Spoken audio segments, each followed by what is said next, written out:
courage. I think a lot of the times men, at the end of the day, are cowards. I think we oftentimes find ourselves responding to sin as if we're courageous, but when it comes to things like purity or integrity or something that's godly, we actually fall short and we become cowards.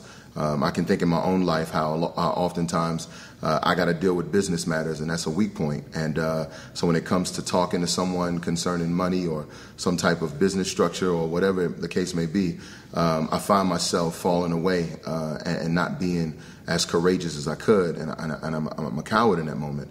I think from another standpoint, if I find myself in an altercation in traffic or when I'm actually out and about meeting new people and somebody rubs me the wrong way, I want to rise up within myself and act as if I'm bold to defend it or to show myself strong. And there's an inconsistency there because that's not really courage, but we believe a lie that it is. Take Brian, for example.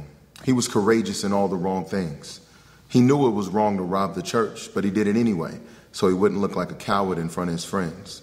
He knew it was wrong to holler at Tiffany because it'd make Rich mad, but he did it anyway because that's what he thought courage was.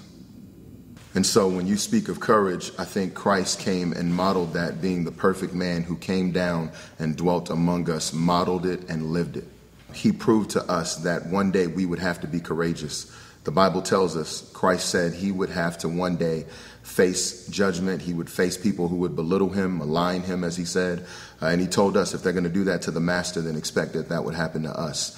And it does. And so in those moments, we have to find ourselves just as courageous as Christ. And that doesn't mean that there aren't going to be times that we won't be afraid. That's not the real issue. The issue is how you're going to respond once you're faced with your fears. We see Christ in the garden with the opportunity to either be courageous or to be a coward and run from his fear. But instead, he says, Lord, let your will be done and not mine.